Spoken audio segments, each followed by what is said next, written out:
अगर कोई आश्रय नहीं है और आपकी किसी पर नजर न जाए, केवल इन्हीं के चरणों में रहे कि अब तो जीवन आपके लिए है, ऐसे संभाल, ऐसे अर्थ चाहिए आपको।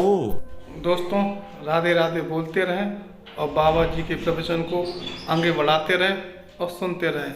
राधे राधे। केवल इनका भरोसा ले लो, केवल इन अपने छल कपट का, अपने व्यवहार का, अपने किसी बल का नहीं, केवल इनका भरोसा ले लो। चमत्कार हो जाएगा जीवन में, आपको पता नहीं चलेगा कैसे हुआ। कभी ऐसे नहीं हुआ, कभी किसी से ऐसे नहीं हुआ, इसका कैसे हो रहा है, कैसे हम सबका उदर पोषण हो रहा है, वृंदावन वास हो रहा है, सब चल रहा है। कैसे प्रभु चला रहे हैं? क्या आप सबको नहीं चला रहे हैं? पर आप अपने को कर्ता मान रहे हैं, इसलिए आपको अनुभव में नहीं हो रहा, इसलिए आपको परेशानियां हो रही, क्योंकि आप कर्ता बन रहे हो। अगर विश्वंभर कर्ता को कर्ता मान लो और उनके आश्रित हो जाओ तो जो चाहोगे मिल जाएगा, अगर ना चाहोगे तो वो मिल जाएंगे। जो चाहोगे मिल जाएगा, बिल्कुल कोई चाह न करो तो वो जो व्यवस्था उनको करनी करेंगे और वो स्वयं मिल जाएंगे। अर्थार्थी भक्त को धन संपत्ति वैभव चाहिए, पर वो केवल हरि से चाहिए, दूसरे से नहीं। तो ये ध्यान रखना, इसकी परीक्षा होगी आपकी। अपने इष्ट देव के अनन्य होकर के यदि आप अर्थ चाहोगे तो बहुत जल्दी आपका परिवर्तन होना शुरू हो जाएगा। पर आचरण आपके पवित्र होने चाहिए, ये भी ध्यान रखना। आचरण की अगर पवित्रता नहीं तो फिर शिकायत मत करना। आप अपने आचरण पवित्र करो और नाम जप करो, केवल हरि के आश्रित रहो, फिर देख लेना। अगर आपको लगता हो कि भगवान के भक्त बहुत गरीब और ऐसे, सच्ची पूछो, उनको आकांक्षा नहीं होती। प्रभु जबरदस्ती व्यवस्था करते, उनको आकांक्षा नहीं होती। 4 रोटी मांग ली, ऐसे ही पड़े, पूरा जीवन प्रभु के लिए। उन प्रेमी महापुरुषों की चरण धूल अगर शरीर का स्पर्श कर ले तो पावन हो जाए। देवता तरसते हैं उनकी सेवा के लिए, सिद्धियां हाथ जोड़े खड़ी रहती, पर वो अकिंचन महात्मा किसी से कुछ नहीं चाहते। कि ऐसा न समझो कि हमारा दास, हमारा भक्त, हमारा आश्रय लेने वाला ऐसा नहीं है। वो हरिदास भगवान के चरणों का दास है। समस्त ऐश्वर्य संपन्न भगवान उसके अधीन हो जाते हैं जो भक्ति करता है। अगर आपको अर्थ चाहिए तो केवल भगवान का आश्रय ले, दूसरे का नहीं। अब ये कोई छोटी मोटी बात नहीं, देख लीजिए अंदर से। अपने बल का आश्रय नहीं, किसी दूसरे व्यक्ति का आश्रय नहीं, किसी दूसरी देवी शक्ति का आश्रय नहीं, केवल श्री हरि का आश्रय। और जब आप पक्के उतर जाओगे, जैसे सुदामा जी, तो जैसी द्वारिकापुरी थी वैसे सुदामापुरी हुई। जैसा वैभव द्वारिकाधीश का वैसे सुदामा जी का वैभव था। पक्का मान लीजिए। लोग समझते नहीं, ऐसा ना समझो कि ये केवल कथाएं हैं। आपका जीवन स्वयं एक कथा बन जाएगा। यदि आप हरि के आश्रित हो गए तो आपका जीवन चरित्र दूसरों के लिए उदाहरण बन जाएगा।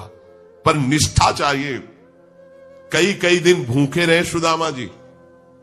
उनका मित्र किसी जमींदार के यहां पुरोहित ही करता था। वो जब पालकी से निकलता तो कहां गली गली डोल रहे हो कृष्ण कृष्ण बोलते हुए, आओ हमारे यहां, हमारा जजमान धनी है, आके थोड़ा वेद पाठ कर दिया करो, पूरे परिवार का पोषण कपला रहता है। हम वादा करते हैं, उनका नहीं, हमारे जजमान तो श्री कृष्ण है, हम दूसरे। घर आते पत्नी पूछती कुछ मिला, 5 घर हो आए, कुछ मिला नहीं, चलो तुलसीदास और चरणामृत से दिन काटते। भगवान व्याकुल हुए, भगवान ने ईश्वर दिया। अगर धन ही चाहिए, सुदामा जी की इच्छा नहीं थी, उनकी पत्नी की इच्छा के कारण वो भी इच्छा भगवान ने पैदा की। ये भक्तजनों को ऐसा ना समझो फटे पुराने कपड़े पहने या ऐसे घूम रहे बड़े अभागी हैं। हम तो बड़े भाग्यवान हैं क्योंकि हमारे पास सारा ऐश्वर्य है। ऐसा ना समझो उनके भाग्य में ऐश्वर्य बनाने वाली मशीन मिल गई है, श्री हरि। वो इस ऐश्वर्य को क्या करे, श्री हरि मिल गए, जिनके रोम कूपों में अनंत ब्रह्मांड वास करते हैं। वो भगवान उनके यार हैं, उनके प्यार हैं। वो दूसरे की तरफ क्यों ताकेंगे?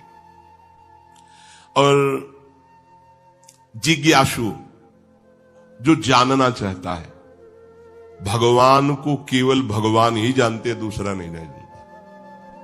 पक्की बात समझ लो। भगवान को केवल भगवान जानते हैं, दूसरा नहीं जानता।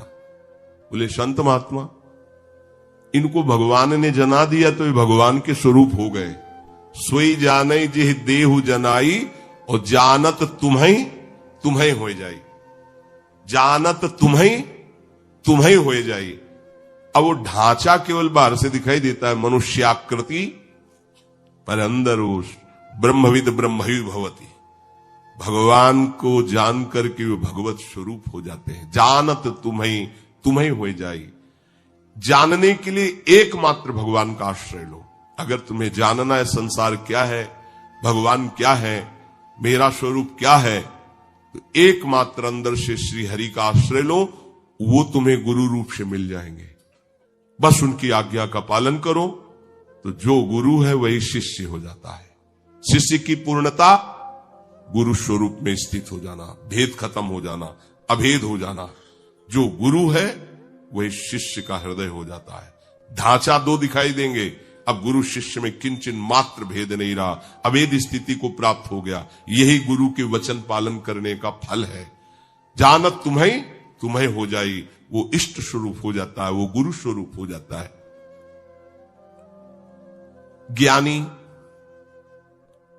जब भगवत स्वरूप का साक्षात्कार हो जाता है तो जिसके अंदर अभेद भावना होती है वो मोक्ष को प्राप्त हो जाता है, और जिसके अंदर प्रियता होती, थोड़ा हृदय द्रवित होता है, वो आगे बढ़ जाता है।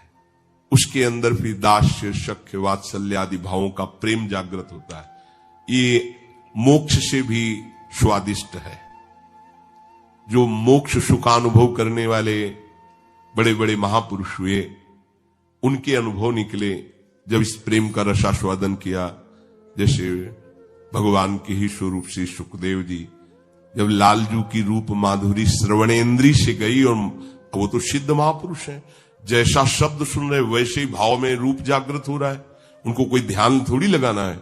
बरहा पीडम नटवर बपू, तो वैसे ही सामने नटवर बपू बिक गए एकदम उस रूप को सुन के। इतना सुंदर श्याम, इतना सलोना श्याम, ये तो ब्रह्मानंद को भी फीका कर देने वाला रूप है।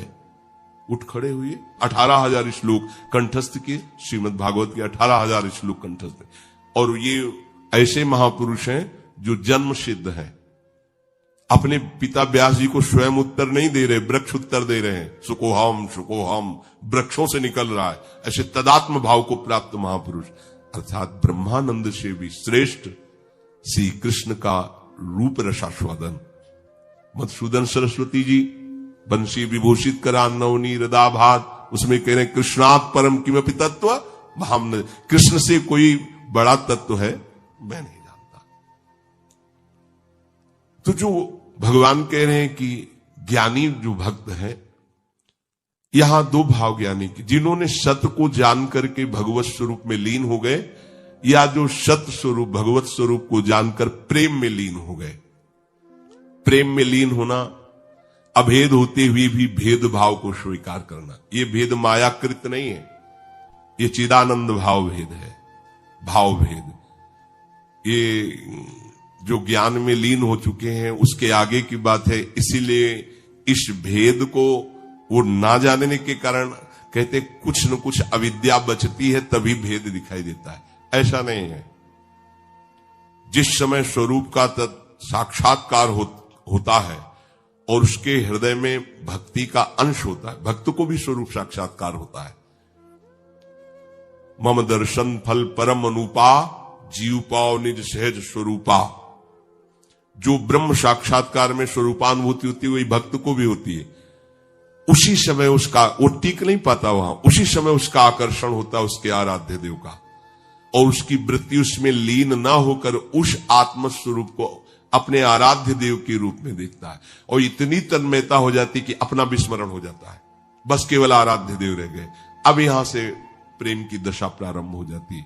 ज्ञानी सब कुछ विस्मरण करके आत्मस्वरूप में लीन हो जाता है, उसका आत्मस्वरूप भी विस्मरण होकर आराध्य देव के स्मरण में लीन हो जाता है। ये प्रेम की गाथा। भगवान कहते हैं 4 प्रकार से जन मेरा भजन करते हैं, वो ये सब महान है। अब इसमें सूक्ष्म बात यह है कि अगर हम केवल भगवान से धन चाहेंगे तो धन मिलने पर भी हम माया में नहीं फंसेंगे।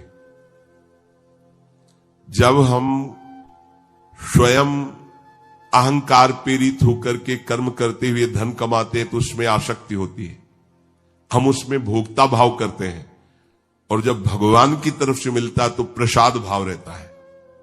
ये सब प्रभु का प्रसाद है, और प्रसाद होने के कारण वो प्रसन्नता रहती है, धनाभिमान नहीं रहता। प्रसादे सर्व दुखानाम हानिरस्योपजायते, अंदर प्रसन्नता रहती है और भगवत कृपा का उसको प्रतिपल अनुभव होता रहता है। इसलिए वो धन के राग में ना फंसकर प्रभु की तरफ ही खिंचता चला जाता है। कितने कृपालु प्रभु, कितने कृपालु प्रभु। और धनाभिमानी, देहाभिमानी, मैंने ये किया तो इतना लाभ हुआ, मैं इसको ऐसे भोगूंगा, अब ऐसा करूंगा तो इतना और लाभ होगा, वो खिंचता चला जाता है अहंकार की तरफ, ये खिंचता चला जाता है प्रभु की तरफ। अगर प्रभु से हमें धन मिला, प्रभु से कामना की, तो वो कामना संसार में फंसाएगी नहीं, वो मोक्ष प्रदान करने वाली होगी। ये परम लाभ की बात है कि लोकवत भी हमारा मंगल हुआ और परलोक के लिए हमें कोई अलग से साधना नहीं करनी पड़ी, क्योंकि प्रतिपल हमें कृपा का अनुभव बढ़ता चला जाएगा। प्रभु हमें कितना दुलार कर रहे हैं, कितनी कृपा कर रहे हैं, तो वो ये सब छूट जाएगा, केवल कृपा और प्रभु रह जाएंगे। वो कृपा के सहारे प्रभु के प्रेम में डूब जाएगा। ऐसे कितने भक्तों के चरित्र हैं। वीडियो को लाइक करें और चैनल को सब्सक्राइब करें, और राधे राधे कमेंट में जरूर लिख दिया करें।